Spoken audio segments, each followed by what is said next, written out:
Tom Sawyer Show is brought to you by El Patron Mexican Grill and Cantina. Their happy hour is Sundays through Thursdays from 3 to 7 p.m. Check out their Facebook page for details. Authentic and delicious El Patron. Hello again, everybody, and welcome to the Tom Sawyer Show here on HBC TV 25. I'm Justin Barrientos, joined as always by head coach Tom Sawyer. Exciting game this weekend on Saturday, a 34-31 win for the Warriors over number 19 Minnesota State. And I want to ask you, as terms of excitement, in terms of a win for the program, where does this rank for you? You're in your 21st season. You've seen a lot of games. Where does this rank? Well, it's right up there. I mean, anytime you can play a ranked team at home in front of a great crowd, and students were out, it was a perfect day. I mean, it's got to be up there in the top 3 or 4. I mean, we had a playoff victory here. We won some conference championship games at Maxwell Field against Duluth back in the day, and a couple other games like that. But it's up there, definitely in the top 5 probably of just the excitement. And now it's back-to-back wins over Mankato, and that's big for our program. We can grow on that. It helps in recruiting. And obviously with the team right now, it gives us even more confidence to keep going. It just expands the rivalry between Winona State and Minnesota State. Obviously in basketball it's been that way, but now you've broken 2 streaks for Minnesota State in 2 consecutive seasons. The 40-game streak last year and now the road winning streak that Minnesota State had. Does that mean anything to your team to be able to break those streaks? Well, it does. We want to wreck everybody else's party. I mean, it's just what we want to do. And when you have those opportunities, and also while we're talking about that, we're also starting our own. Mm-hmm. One of the things we had most pride in for a long time is we had about a 39-game home streak at one time, and now we're at 3. And it's just like, let's just keep this building and start anew. And those streaks are fun. They're important. It builds that pride about whether you're, just get on a bus and go play anybody, any place is one theory, and then, of course, you got to defend your turf at home. Absolutely. All right, let's take a little look at the offense first. And defense played a huge part in this game, but I want to talk about the offense first because you jumped out to that 17-point lead.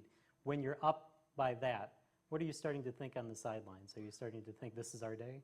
I'm starting to think we don't have enough, no matter what it is. 17 points in Division II football can happen in a hurry. Mm-hmm. I never got comfortable. We never thought about, we got to change what we're doing. We knew it was going to be a battle. It is every year that we play them. We had some big plays early. They were going to have some. We knew it, and they did. And then field position became a real battle, and in big games.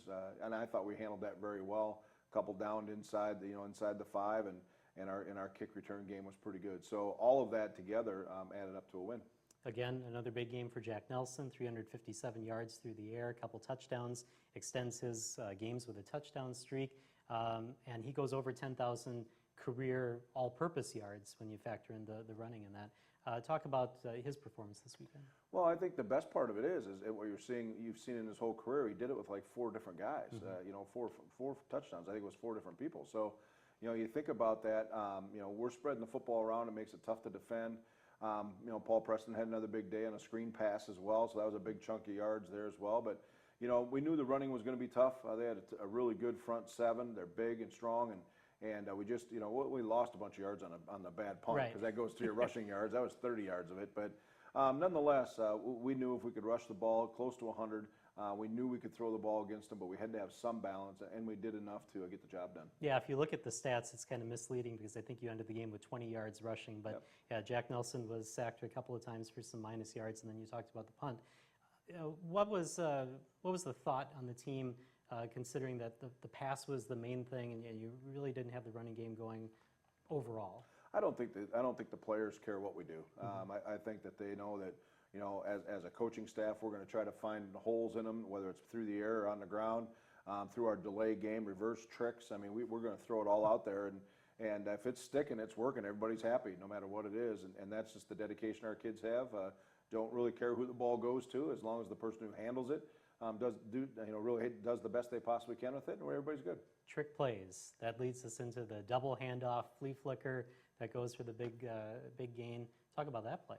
Well, the biggest trick play really was the pooch kick by Jack Nelson, because we've been practicing for like 6 years, and it's the first time I ever called it. But we ran that. We've been running it in practice a little bit, and the timing's good, and we knew we could get it protected up with the reverse look. We've ran the reverse a couple games ago to set it up, and Will Clausen made a great adjustment to the ball at right on the goal line, and then stepped in the end zone. So, and a kid from Mankato, so that was kind of fun for him as well. But Yeah, we got to have some of those. We have a few more in our grab bag that we can go to, and you'll see some more along the way. All right, well, we'll look at those a little bit later, but let's talk about the defense now. Yeah. How dangerous is this defense for Winona State? Because I think you had two goal line stands against Minnesota State that you snuffed out. Well, it's the first time in 21 years, at least that I can recall, ever looking at the stat sheet on a Monday after Game 5 when we're the #1 defense in the league in a couple categories. And that's really, it makes you full of pride. The guys are working. Coaching staff is a tremendous, they put in a tremendous amount of work and energy and driving that, and our kids are making plays. It's not always perfect, but our kids are making plays at big moments, and that's what we talk about. And, you get a couple guys that had picks, and you get a freshman in there that makes a pick for in his first one. Yeah. There's a lot of firsts going on with this team at the same time. So they're playing exceptionally fast, tackling much better since the Duluth game. And there's things that we got to clean up with our communication still, but it's gotten so much better. Their momentum is carrying the momentum of the team right now, and we're really excited about that. Yeah, that was Cam Gavin that got that interception. We want to make sure to get his name in there. I want to ask, and I don't want to be negative, but I want to ask about Cervega Steele. Yep. He had that interception at the beginning of the game, and then it appeared that Minnesota State was really targeting him, throwing to his side, Yep. had a couple pass interference penalties. I don't really want to focus on that, but I want to focus on the coaching staff and what they do. What do they talk to the kid about? I mean, we saw Zach Barton put his hands around him on the sidelines and console him. What do you do in that situation? He's going to be fine. He's a good player, and we have all the confidence in the world on him. They had a big kid, and we don't have very tall corners, and they put on a 6'5" kid out there, and they're going to throw some balls at him. Then it depends on how it's being called. If they're letting the rough play go, he's fine. If not, we got to get off that. So he needs to adjust a little bit to how the officials are calling it. And then you can argue about it, whatever, but they still throw the flag. You got to be careful. So then the adjustment is in the schemes. We put them on an island because we were pressuring. If your pressure's not getting there and they're able to throw the ball up the field, then you got to play cover. And so what you saw some adjustment is we did get out of strictly man cover and get him some help and those kind of things. And that's that just takes some heat off him. And so we're with him. He'll be starting on Saturday and he's ready to go. All right, let's talk special teams then, because obviously it comes down to the field goal. Yep. Carter McCauley able to step up.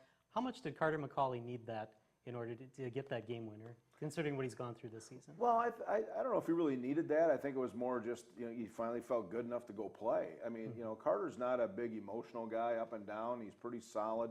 We'll probably make him a pretty good doctor. But more importantly is, when we talked about it, we made the decision prior to the game that he was going to kick the field goals and Nate was going to kick off. And we talked about it literally at about 12 minutes prior to the game. And I knew he was good from anything with 40 and in. And he just says, Coach, I feel good enough. And I said, well, let's go. This is a big game, and this is what you're here for. And he was all about it. So I don't think there was a big emotional thing with him.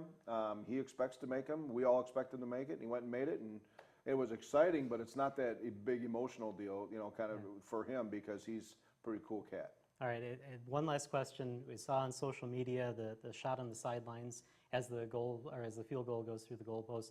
Talk about that moment, that excitement on the sidelines. It's the best drug in the world. I mean, it really is. I mean, that's what I talk about to our team. There's nothing in the world that you'll ever feel from outside of competition to that magnitude, where you got 113 guys, all the coaches and all the fans, all feeling the same thing at the same time. I mean, I was exhausted just trying to get to the middle of the field. It was awesome.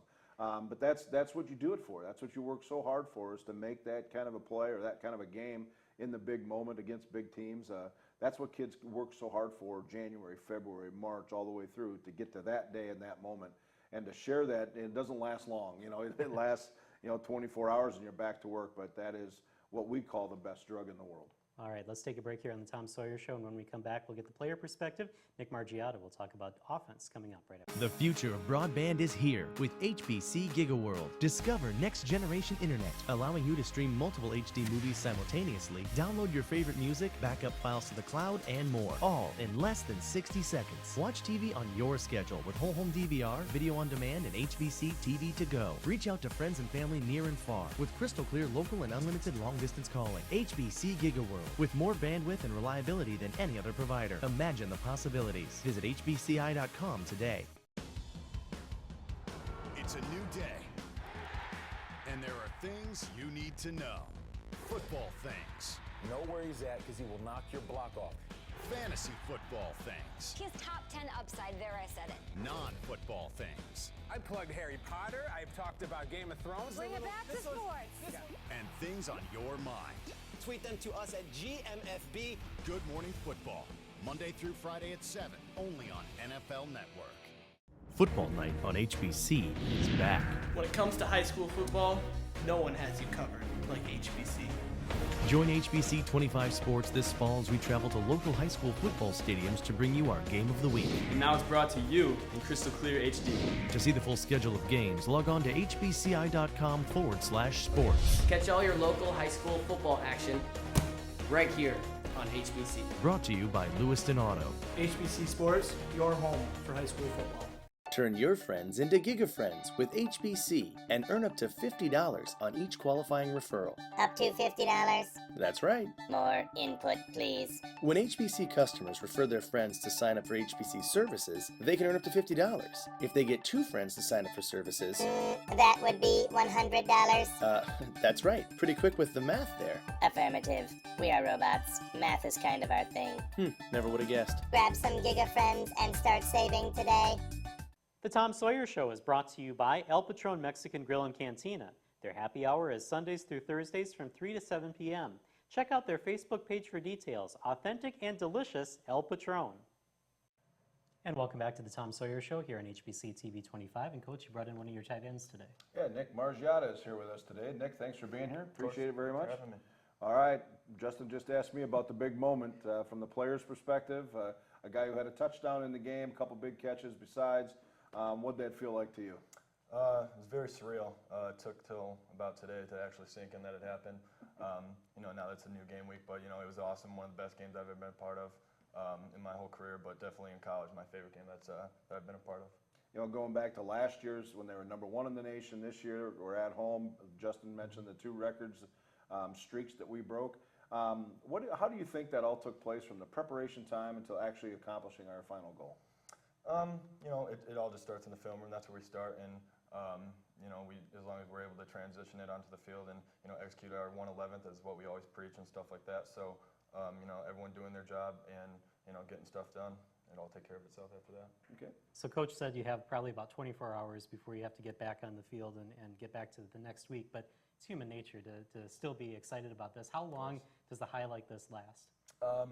Quite some time. It's kind of hard to forget about it and get going on Upper Iowa this week. But our guys do it. We all get on the same page, and this kind of high will last you a lifetime. But you got to try and let it die down as the week goes on and get ready for the next game. You look at expectations. All of a sudden we're 4-1 and we're breaking ground on new territory with winning big games. We've beat now this year 2 last year conference champions in the first 5 games, and now we start going into the rest of the dogfight in the South. What do we got to do to continue this high and to continue that growth? Definitely got to play with confidence, not get complacent and stuff like that. You got to make sure that everyone's still doing their job and holding each other accountable, because it's easy to get complacent after you do finish big games like this. So we just got to make sure that we're doing our job in the film room, out in the field, and holding each other accountable, and everything will be fine. We'll keep going. I want to ask you about playing the tight end position, because you caught a touchdown pass in this game. I think that was your 4th career touchdown. Tight ends don't get touchdowns all that often. You have to do a lot of the dirty work and the blocking and everything. What does it mean to you to score a touchdown in the game? Yeah, I mean, it's nice. It's nice to get the recognition. It's nice to get the ball once in a while. But I had the easy job. You got the guys up front doing their thing, protecting Jack, and then Jack doing what he always does, putting the ball where it needs to be. And as I said, I just had the easy job catching it. All right, I want to go back a little bit to your days in high school. Prairie Ridge High School, 2011, you win a state championship. You get a championship ring for that. Talk about that a little bit, and where do you have the ring right now? Well, the ring is hidden. It's back in my hometown in Crystal Lake, Illinois. Only my mom knows where it is. But yeah, it's hidden away. Only comes out for special occasions. But that was awesome. That was a great time. And I played with Colin Corcoran, who used to go here. So I'm sure you guys have heard about it before. That it's a great high that too as well. So NCAA championship would be better. Absolutely. I look at our offense and our output, and we talked about also we didn't seem like we ran the ball very well against a very good Mankato defense, but threw it for 355. I'll ask the same question that Justin did actually, and as a tight end, you're involved with all of that. And how tough of a job is that when 1 week you're throwing it, 1 week you're running it, some weeks you're balanced? You know, you kind of just got to embrace the process and go with the game plan that we got going. If we're running the ball, we need to go with that. Coach Cunningham always schemes up pretty well what kind of run game we can execute well against them. And, you know, you got Paul back there. You can always trust him to do something well. But you always got to hold on to your blocks a little longer because he can squeak out little places. So, you know, that and then along with the pass game, we've always been a successful passing team since I've been here with Jack at quarterback. So, you know, we just got to go with what's rolling and embrace the process. And the last one I have before Justin finishes up is Upper Iowa, heading down there. That team that beat us for the first time in history last year. Do you remember it? And what do we got to do to make sure that doesn't happen again? Definitely remember it. Try to not remember it too much, but it's definitely sitting back there every time we play them. Any team that we've lost to previously, you kind of have that in the back of your mind. Get a little extra motivation. But yeah, we're going to have to do what we always do. Break down the scouting report and do our thing, execute on offense, see what's working, passing, run game, and get going, get another W. Okay. I want to ask you, get back to high school for just a second. You were also a punter in high school. Talk about that and your experience as a punter. Yeah, I punted. I was up on varsity since I was a sophomore, mainly for punting, but I played a little tight end too. When I was punting, I was an all-state punter, and that's, you know, I haven't punted since our state game back in 2011, but yeah, I loved punting. I loved doing my thing. I was a soccer player up until high school, and then I had to choose between soccer and football. So I went with football and kind of used both into the football game. So yeah. What made you switch from soccer to football? You know, I played soccer since I was 4 years old. The first time I ever played football was 8th grade. So it was time for a new change for me, and loved football. Loved soccer. Was a little sick of it though, but football was awesome, and I loved contact sports. So. Yeah. All right, and then one other question then. How did you decide Winona State? Winona was the only official that I went on to, and I stayed with Kyle McGuire, who was a defensive lineman here when I was a freshman, and you know, they all just took me under their wing, showed me a great time, were real with me about everything. They didn't you know, sugarcoat anything. They were upfront about everything. So yeah, it was just a great experience. Love it, and happy to call it home. All right. Well, thank you for joining us, and good luck against Upper Iowa next week. Thanks for having me. All right, we are going to take a break, and we're going to go back to defense. Ryan Kane will join us right after this. The most exciting, game-defining yards in football. It's NFL Red Zone from NFL Network. Magnificent! Get every touchdown from every game, every Sunday afternoon. And football doesn't stop. We're covering it like crazy. On NFL Network, it goes all week. We got a lot of football. Don't you go away. Get NFL Red Zone from NFL Network today. Football night on HBC is back. When it comes to high school football, no one has you covered like HBC. Join HBC 25 Sports this fall as we travel to local high school football stadiums to bring you our game of the week. And now it's brought to you in crystal clear HD. To see the full schedule of games, log on to hbci.com/sports. Catch all your local high school football action right here on HBC. Brought to you by Lewiston Auto. HBC Sports, your home for high school football. The Tom Sawyer Show is brought to you by El Patron Mexican Grill and Cantina. They are the place to go for an express lunch, 7 days a week from 11 till 3. Authentic and delicious El Patron.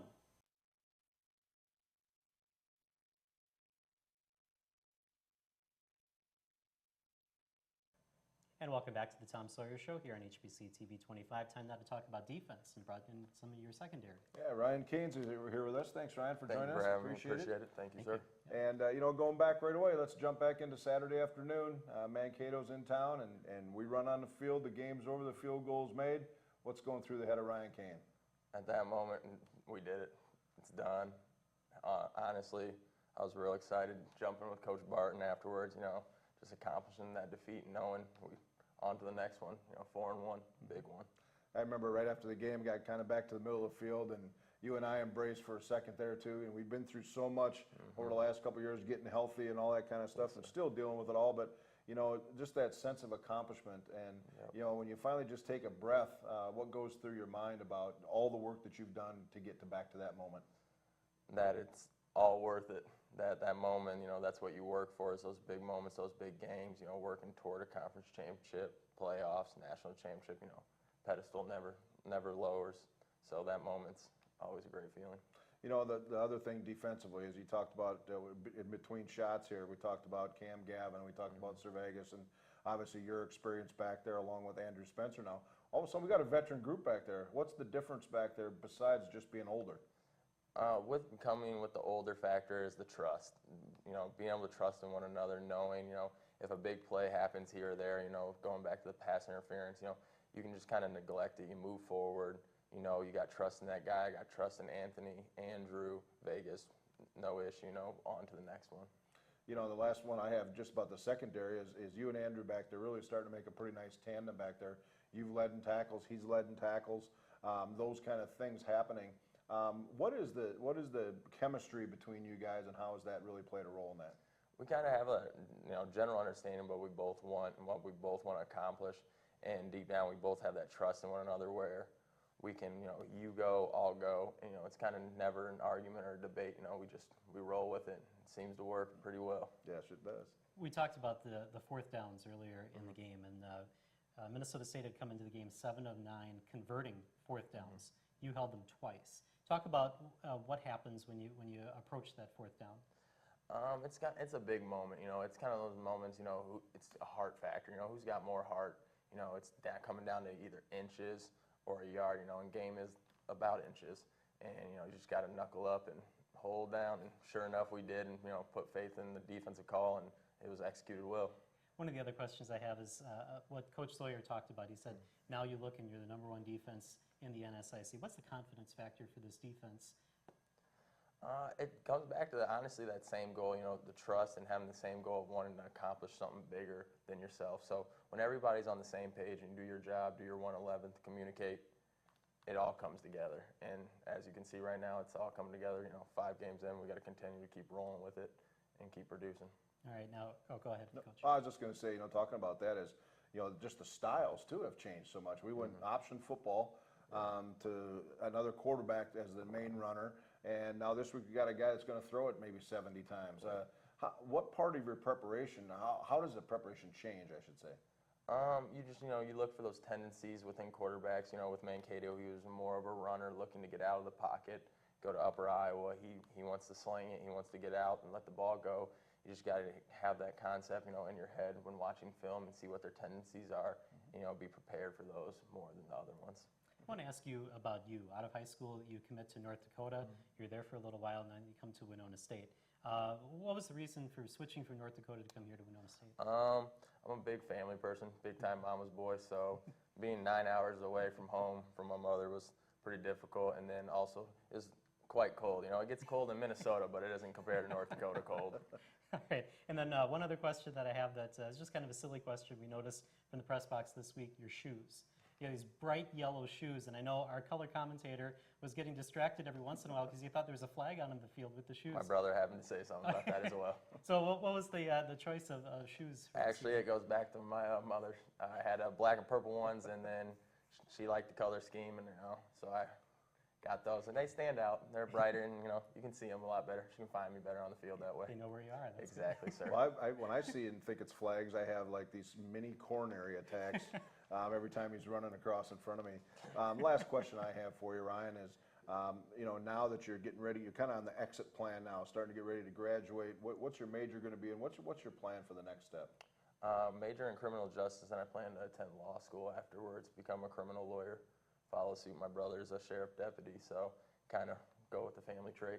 Okay, sounds good. Well, good luck with that in the Thank future, you, sir. and then good luck Appreciate at Upper Iowa. Thank you. All right, and we'll take a break here on the Tom Sawyer Show. When we come back, we'll talk about that game against Upper Iowa next week. Anything can happen on Thursday. America was born on a Thursday. So was Odell Beckham Jr. and that Pac-Man guy. The Model T was launched, the first text was sent, and Broadway Joe guaranteed an upset. All on a Thursday. Thursday, Thursday, Thursday. Oh, and this happened on a Thursday. Anything can happen on Thursday. Thursday Night Football, Thursday at 8 on NFL Network. HBC GigaWorld is fiber optic, which means it's the fastest internet available. With HBC GigaWorld, your internet possibilities are endless. Stream multiple HD movies simultaneously, video chat, browse the web, shop online, share photos, backup files to the cloud, download your favorite musician's new album, all in less than 60 seconds. HBC GigaWorld with more bandwidth and reliability than any other provider. Imagine the possibilities. Visit hbci.com today. The Tom Sawyer Show is brought to you by El Patron Mexican Grill and Cantina. They have the best Mexican food in town. Authentic and delicious El Patron. Welcome back to the Tom Sawyer Show. Now time to talk about this week's opponent, which is Upper Iowa. You traveled to Fayette for this game. And, one of the things we were talking... Welcome back to the Tom Sawyer Show. Now time to talk about this week's opponent, which is Upper Iowa. You traveled to Fayette for this game. And, one of the things we were talking about during the game is this is an interesting month for Winona State football because you face the top 3 teams in the NSIC, and then you face kind of the bottom 2 teams in the NSIC, and Upper Iowa being one of those at the bottom. How do you work trying to plan for a Minnesota State and then the next week Upper Iowa? Well, if you go back and look at your stats and you see that they're 1-4, they've lost games by 3 points, 4 points. So they're not a really bottom team. They just haven't won some games. They beat us here last year. The quarterback, Morales, is a very good quarterback. He gets it out of his hands in a hurry, as Ryan said. It's a 3-step or even a 1-step passing game. A lot of bubble screens, that kind of stuff. But it's very efficient. Coach Shea does a nice job with those guys down there. We're playing in their homecoming, and all those kind of things are motivational factors. So we can't be deceived by a 1-4 start. They could easily be 4-1 as well. And they made a run at it last year. They have a lot of different kids. But he's back, the Morales kid, and he's worth it because he's good. Now, I know that you maybe don't get a whole lot of say on homecoming in college. I know in high school it's a little bit different. You have Sioux Falls coming up in 2 weeks for your homecoming. But how much do homecoming games matter as far as if you're on the road and you're somebody else's opponent for homecoming? Well, I think it just becomes a big game atmosphere, and that's what you want. That's what college kids want. They want people there. They want it raucous if you're on the road, and they want a lot of people here at home. And so the more big events we play in, the better it is. And it's not so much that it's a homecoming to us. We don't care what they're doing at halftime anyway. Our guys don't pay attention to that. It's just a later start. So it's like, what time do we start? Is it on TV or not? Because we got longer timeouts. And is there going to be a bunch of people here? And with the homecoming, we know we're going to get that. Does the different start time kind of play with your preparation at all? No, it doesn't. It actually helps us because it's a day trip. So to get an extra hour on the road prior to getting there, it makes me a lot more calm because what we do is we travel down, we stop at Luther College and eat at their food service. They have great food down there, by the way, at Luther. And we eat there. It's about a halfway trip. Then roll in there about 2 hours or maybe 2 hours and a half before game time. But it's a comfortable trip for us as long as everything goes like we plan. But then we're ready to go. About an hour from the game time, we'll be on the field. All right, and always my last question, health report. How are you doing? I know you had a couple guys come out last week. Well, Ryan came out, and you saw him walk in here and walk out pretty good. So I feel good about him. I know he was at the doctor today, but I really feel like he'll be good to go. We were really concerned last week about Michael Gomez, and he didn't practice all week, and he played great in the game. So we're at that time of the year where we just got to get guys ready. I think the rest of the guys, I don't have a report on anybody else right now. Eric Berth is a kid that was questionable. We'll see. He fell funny on his shoulder down on the 1-yard line, and he came out of the game, and I didn't put him back in, so we'll see. But he's the only questionable one for right now. All right, and if people want to know more about Warrior football, you have your luncheon coming up on Thursday. Yeah, Thursdays each week. It's very similar to our show here. We bring a couple players in and have a great lunch there at the Riverport Inn, and we start at noon, and I have everybody back to their office by 1 o'clock. All right. Well, thank you for joining us, and good luck against Upper Iowa. Thanks, Justin. Thank you for joining us here on the Tom Sawyer Show. We'll see you next week here on TV 25. Finally got the plug in.